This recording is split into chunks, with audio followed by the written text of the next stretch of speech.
As an Arctic explorer and a man of science, it's no surprise that Elisha Kent Kane was a skeptic. But when a famous duo of teen spiritualists came through his town in the mid-1800s, he couldn't help but catch a seance to see what all the fuss was about. The Fox sisters were their names, and when Kane laid eyes on the older sister Maggie, it was love at first sight. As soon as he got a chance, he passed Maggie a note. It read, "Have you ever been in love?" Her cheeky response simply said, "Ask the spirits."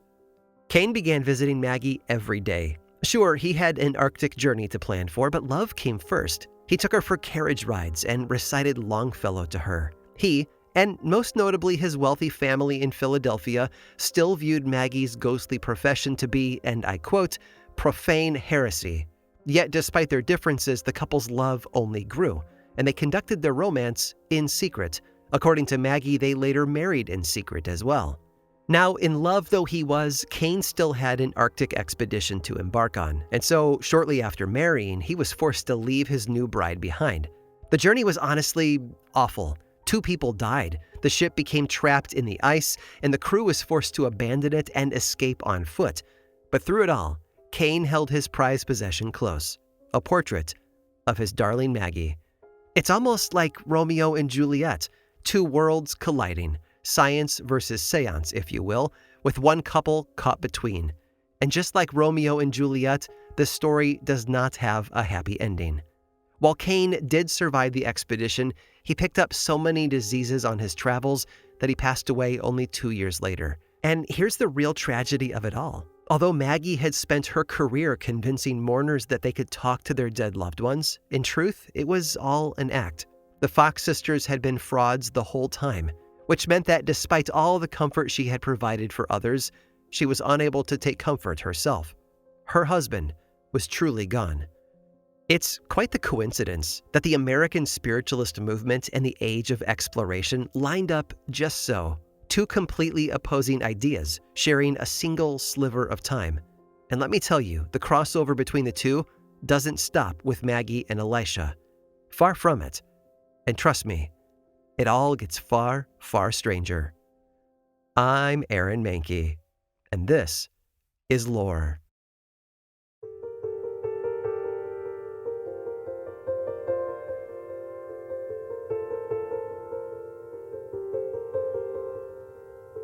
It was the summer of 1895, and England was sweltering. It was one of the hottest on record, in fact, and in an age before air conditioning and soft-serve ice cream machines, everyone was dreaming of the cold, of snowball fights and Christmas markets, of boarding a ship and escaping to the icy Antarctic. And one group of men, well, they did a whole lot more than dream. You see, that same summer also marked the meeting of the 6th International Geographic Congress, right there in the city of London. And on August 3rd, the meeting of the minds resolved that, and I quote, "The exploration of the Antarctic regions is the greatest piece of geographical exploration still to be undertaken." Antarctic exploration, the Congress announced, would benefit every branch of science. So vitally, in fact, that the men urged scientific societies all across the world to suit up, gather a crew of explorers, and set sail for the frigid southern continent. That was that. Legions of explorers took up the call, all eager for a taste of fame, fortune, and eternal glory. The heroic age of Antarctic exploration had officially begun. Now, it's thought that the first humans to lay eyes on Antarctica were 7th century Maori explorers, but the first Europeans didn't see the continent until the 1820s. And even then, it's likely that no one had ever set foot on the South Pole. So naturally, each of these new explorers was determined to be the very first. The race to the South Pole was on. All told, there were tons of small expeditions headed by countless hopeful voyagers. But at the end of the day, 3 characters stood out above the rest: Norway's Roald Amundsen, Ireland's Ernest Shackleton, and British explorer Robert Falcon Scott. These were the major players, the heroes that gave the heroic age its name. And these fellas were not messing around. There were roughly, 1 billion ways to die on these little holidays. Malnutrition, especially scurvy, was a leading threat. Or you could fall into a crevasse, or get frostbitten, which could later turn to gangrene. Then, of course, there was the risk of death by infection, pneumonia, or tuberculosis. not to mention just straight up freezing to death. To avoid these fates, explorers had to have the right gear. Medical kits were essential, containing everything from aspirin to cocaine, which was applied to the eye in case of snow blindness. For warmth, the men would wrap up in animal skins, a technique learned from Inuit culture, along with wool sweaters and Burberry jackets. And then the wooden ships had to have hulls that were strong enough to fight through the sea ice. But even so, becoming trapped in that ice was a constant threat. Once the ship had traveled as far as it could, the team would set off over the ice on foot. Just casually walking into the desolate abyss, no big deal. The lucky ones had sleds pulled by sled dogs or ponies, who would sometimes wear adorable little pony snowshoes for what it's worth. And hey, the dogs and ponies could always serve as a quick snack in a pinch. Speaking of food, a common dinner meal was something called hoosh, a stew which combined a pounded meat paste called pemmican, hard biscuits, and snow. Yeah, fine dining this was not. Explorers drank tea and hot cocoa, which was considered an essential treat, and they also carried whiskey. And as a side note, some of Shackleton's whiskey was recently discovered in a hut in Antarctica. I have to say the urge to commit an Ocean's 11-style whiskey heist is strong. Anyway, clearly Antarctic expedition was not for the faint of heart. But despite the risks and discomforts, the lure of unexplored lands was too much for our heroes to ignore. And so Roald Amundsen, Ernest Shackleton, and Robert Scott began their great race to the South Pole. Beginning in 1898, when Amundsen was only 25, he was the first mate on a Belgian ship called the Belgica, which ended up trapped in Antarctic ice for an entire year. The crew survived, but only by a thread. But if you thought that would put him off of the whole thing, then you'd be wrong. Just 5 years later, he'd go on to lead the first successful expedition through Canada's Northwest Passage before starting once again to prepare for another attempt to reach the South Pole. Meanwhile, Robert Scott and Ernest Shackleton teamed up in a crossover for the ages, co-leading a South Pole expedition. They made it within 140 miles of their goal before being forced to turn back. Beginning in 1907, Shackleton led another voyage to the South Pole. This time they got within 97 miles, but once again had to turn around. Closer and closer the competitors inched. Fiercer and fiercer became the odds, and the nearer they got, the more dangerous the trip became. In 1910, Amundsen and Scott were neck and neck, both on separate, simultaneous expeditions. It was down to Norway versus Britain, and this time there would be a winner. The date was January 18th of 1912, when Scott's 5-man crew finally reached the South Pole. But what began as elation quickly turned to despair, because right there on what should have been barren, untouched ice sat an empty tent. And this tent had a note inside, a note from Amundsen. The Norwegians, it turns out, had arrived on December 14th, a full 35 days prior. Roald Amundsen had become the first human ever to set foot on the South Pole. Alas, that wouldn't be the end of Scott's humiliation. Far from it. While Amundsen arrived home to celebration and renown, Scott's expedition would never reach home at all. One by one, the 5-man expedition perished on the journey back. Frostbites and hunger, injuries sustained from falls. Slowly, the doomed travelers were lost to the ice. Now, grab a box of Kleenex, because this story never fails to make me tear up. According to Scott's diary, one member of the crew, Captain Lawrence Oates, had been suffering from gangrene and frostbite. With each passing day, his movement became more and more labored. He was slowing his comrades down, and he knew it. Well, one night, as the travelers shivered in their meager tent, Lawrence slowly stood up and walked to the door.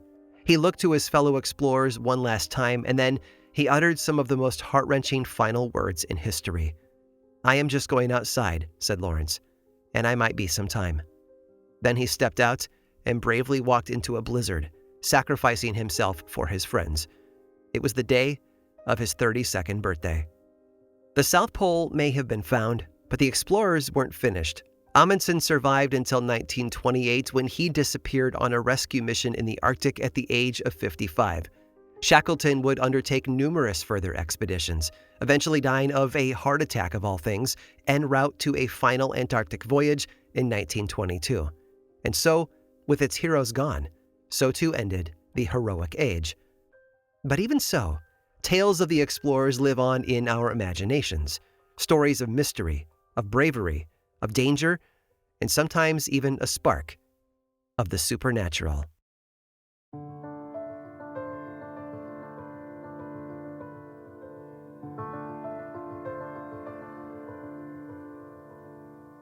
The young woman was in awe. Great fields of ice stretched across the Arctic, gleaming and desolate.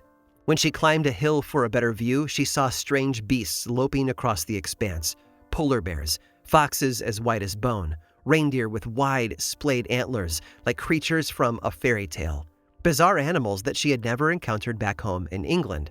And suddenly, stark against the snow, there he was, the man she had traveled all this way to see.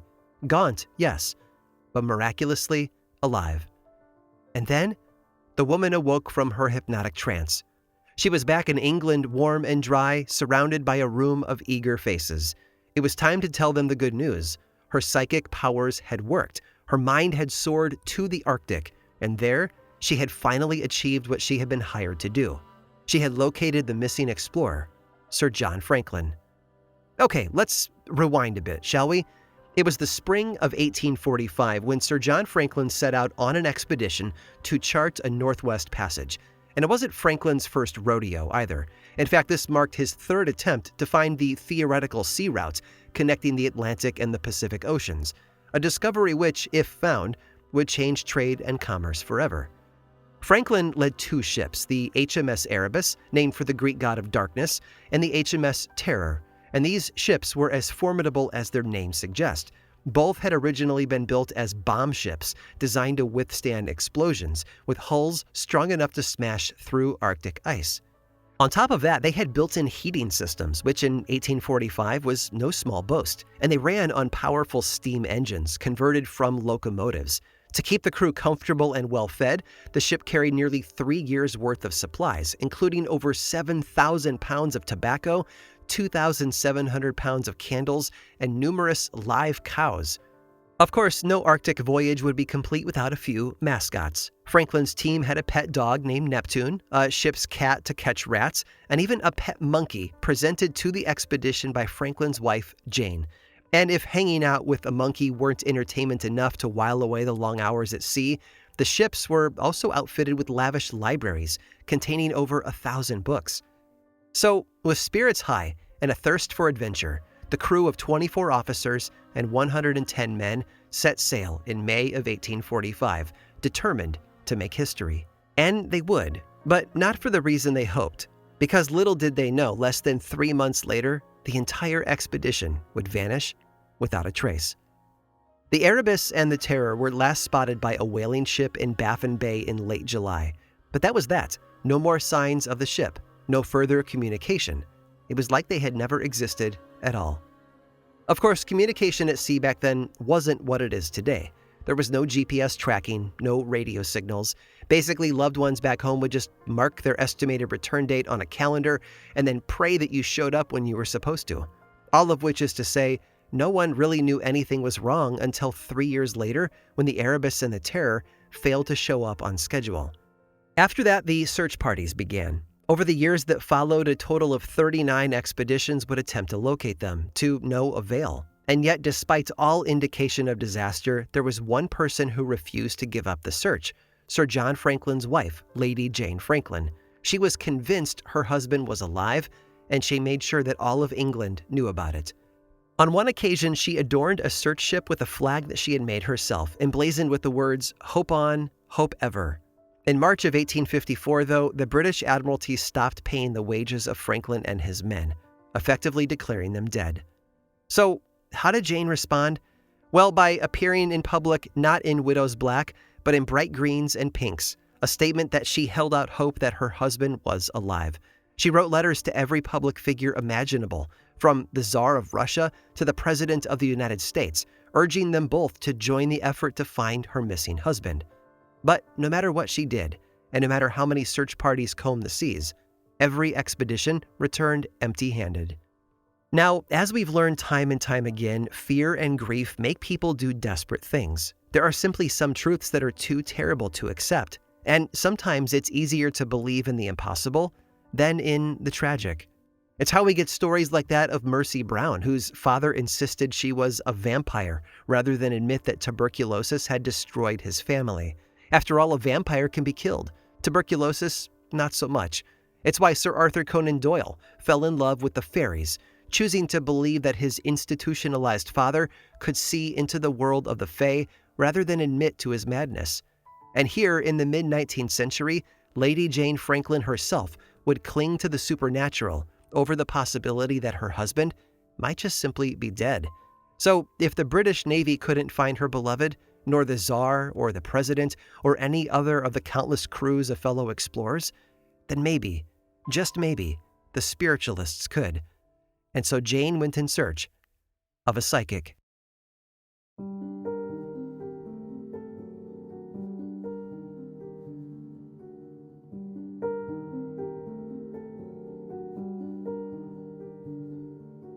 They all tried. First, there was Sarah, who claimed to see a vision of Franklin alive but, and I quote, poorly and tired.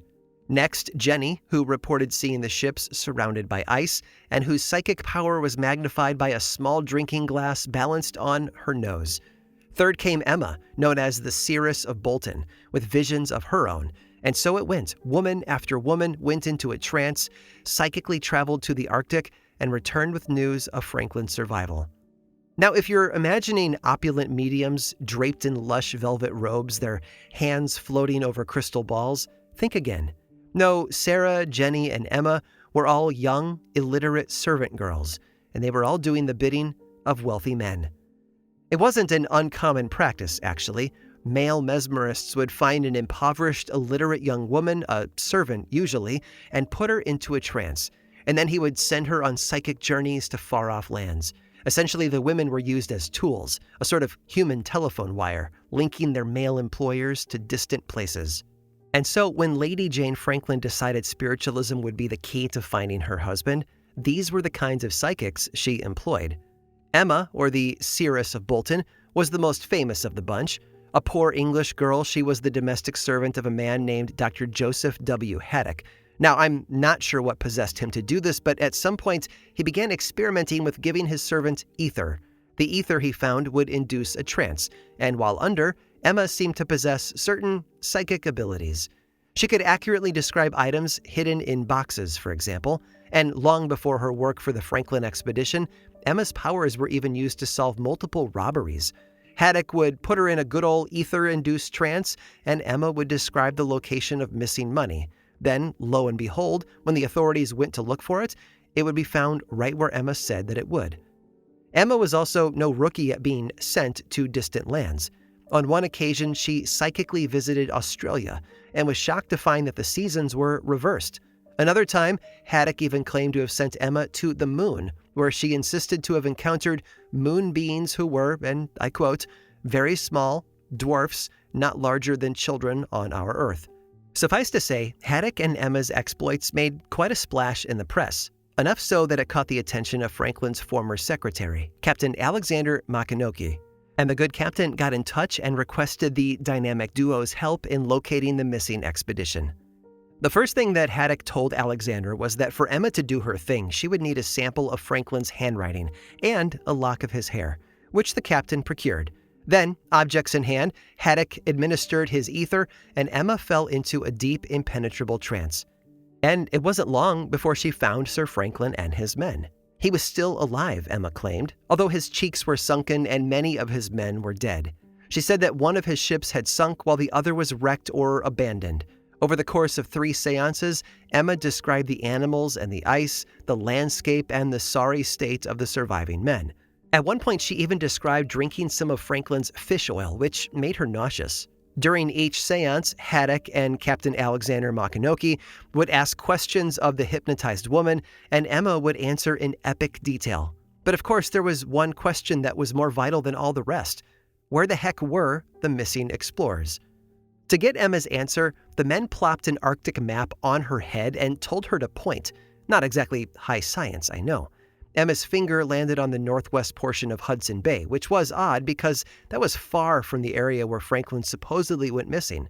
Later, she changed her mind, claiming that they were located in the Parry Islands, some 1,000 miles away from her first assertion. Now, to be fair, Captain Makinoki was skeptical, to say the least. But even so, he was open to the possibility that Emma's powers might be real. "In these days," he said, "when we make the lightning carry our messages and the sun take our portraits, it is very difficult to draw the precise line betwixt the possible and the impossible." And let me tell you, the impossible was only getting started, because psychic girls are one thing, psychic ghosts are another. The child's name was Louisa, although her family called her Wheezy, and she was the 3-year-old daughter of an Irish shipbuilder named William Copen. She also just happened to be dead. Wheezy had been taken by gastric fever in May of 1849, but apparently 3 years on Earth weren't enough for her.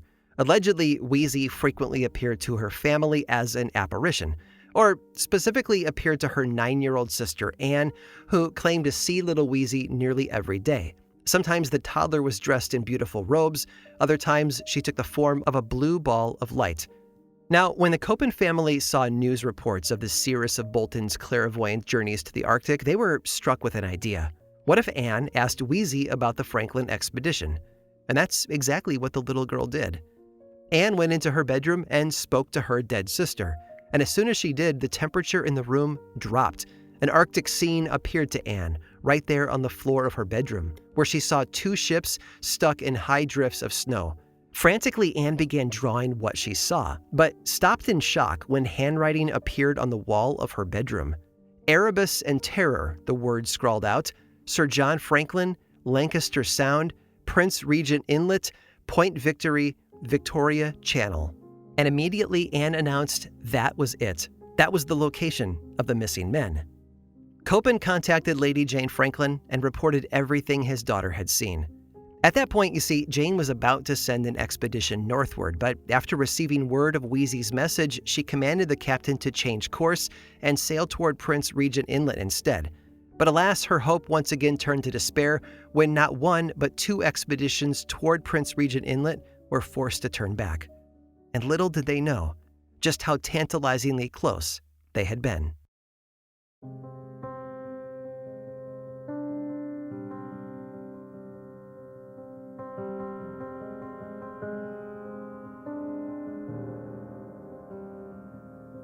Today, the Franklin expedition is regarded as the greatest disaster in the history of British polar exploration, and the story really does have it all. Epic adventure? Check. Mysterious disappearance? Check. Shipwrecks, psychics, creepy little ghost girls? Honestly, what's not to love? And the fact that the exploratory age and the spiritualism movement just so happened to coincide, it's one of those perfect storms of spooky history. Franklin's fate, though, was eventually discovered. Through Inuit witness reports, it was determined that both ships had become trapped in sea ice back in 1846, in a place so remote the Inuit referred to it as, and I quote, "the back of beyond." Eventually, the men began to trek across the ice on foot, slowly dying of malnutrition, lead poisoning, and cold along the way. When their bodies were located, the remains showed signs of having resorted to cannibalism. One was even found with his face frozen in a horrifying grin. As for Sir John Franklin himself, though, well, in the late 1850s, British ships discovered a hidden note within a cairn telling of Franklin's death. It said that he had died in June of 1847. Which means, yes, it turns out that all that time, as Lady Jane sported her bright greens and pinks, as she sent ships across the waters, as the seeress of Bolton described Franklin's sallow yet hopeful face, he was already long in the grave. Lady Jane was finally forced to accept the terrible truth. Her husband would not be coming home. And honestly, he still hasn't. Because the thing is, to this day, no one has found Sir John Franklin's body. Now sure, it's easy to get sucked into the dramatics of a story like this, but there's a subtler aspect I want to explore. No pun intended, I swear. It's the fact that the seeress of Bolton and her fellow clairvoyants were servants. And not any servants, but illiterate young women. These were individuals with absolutely no power in society, no resources, no money, and certainly no means of pursuing adventures of their own. Suddenly, here was a chance to rise above their station. The women were invited into higher echelons of society. They were respected and listened to. No longer were they scrubbing pots and washing the laundry. No, they were working as storytellers, spinning magnificent tales of far-off lands in lush seance parlors. The upper class believed that as poor illiterate women, Emma and the others couldn't possibly be clever or imaginative enough to lie about their visions. And so this classism allowed them to essentially say whatever they wanted and be believed. It allowed them to sidestep class limitations and build brighter lives for themselves. And not only that, but in a time when women of all social classes were forbidden from joining Arctic expeditions, these women were able to put themselves in the center of the Arctic zeitgeist. It makes sense why these supposed clairvoyants would lean into the part, using Franklin's death to craft a better life. But then again, perhaps there was more legitimacy to the women's claims than we might think. Remember that note, the one in the cairn reporting of John Franklin's death? Well, it just so happened to be found in a place known as Victory Point. That's right, the very same words that Wheezy had written on her sister's wall.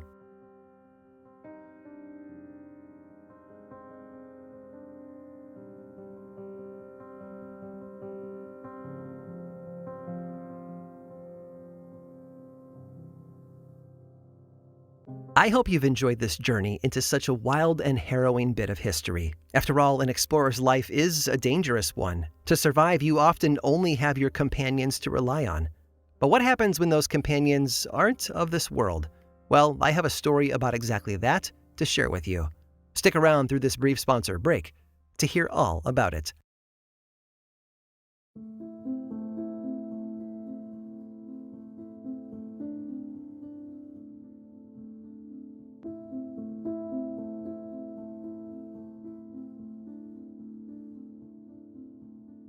We all know the feeling. You're alone in your kitchen or driving home from work or walking through a quiet forest when suddenly you're overcome by the feeling of being watched. It's an eerie sensation, to say the least, the certainty that some invisible presence is there with you. But sometimes an invisible companion might just save your life. Many survivors of life or death situations have reported experiencing it. A person may be clawing their way out of an avalanche or fleeing a burning building, when suddenly they sense another person is there with them, cheering them on and helping them to survive. Some interpret the presence as a guardian angel, others a ghost. Others yet believe that it's a single entity who, throughout time, has appeared to those desperate and in need. And legendary mountaineer Reinhold Messner interprets the sensation as the body simply generating a survival tool. Whatever the case, though, it's all come to be known by the same name, the third man factor. And miraculously, it's much more common than you'd think. Take the experience of Frank Smythe, a British explorer who was attempting to summit Mount Everest in 1933. The rest of his party had abandoned their ascent due to adverse weather and lack of oxygen, but Smythe pressed on alone. He failed to make it to the summit, but a funny thing happened on his way up. Needing food, he pulled out a bar of Kendal mint cake. Then, even without thinking about it, he broke it in half and turned around to give a share to a companion who he was suddenly sure was behind him.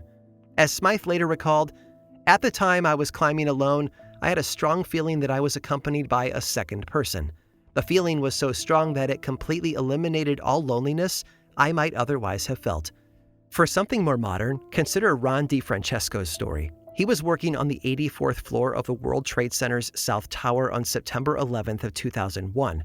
After the second plane hit his building, DiFrancesco attempted to flee down an emergency stairwell that was quickly filling with smoke. But that smoke overcame him, and he might have given up and choked if he hadn't heard a male voice address him by name. It told him to get up, to keep going, and so he did, feeling a clear physical presence running along with him. DiFrancesco would be the last person to make it out of the South Tower before it collapsed, and only one of 4 survivors from above the 81st floor where the plane had hit.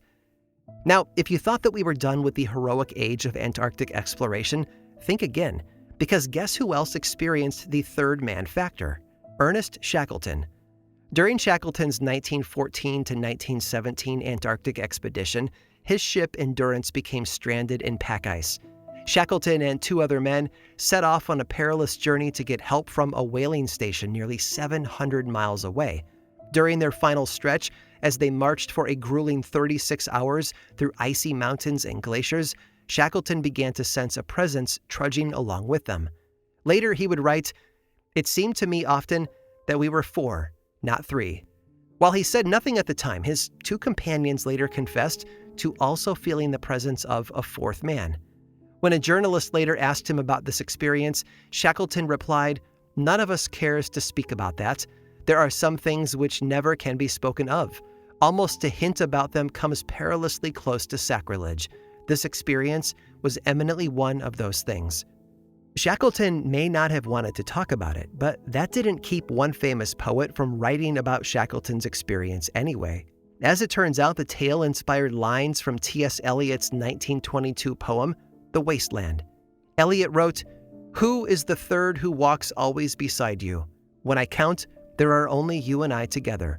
But when I look ahead up the white road, there is always another one walking beside you."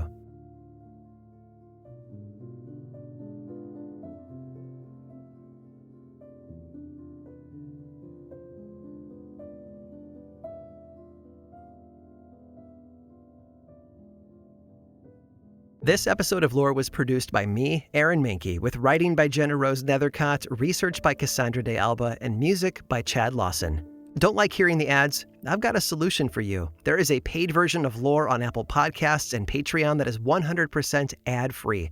Plus, subscribers there also get weekly bonus mini episodes called Lore Bites.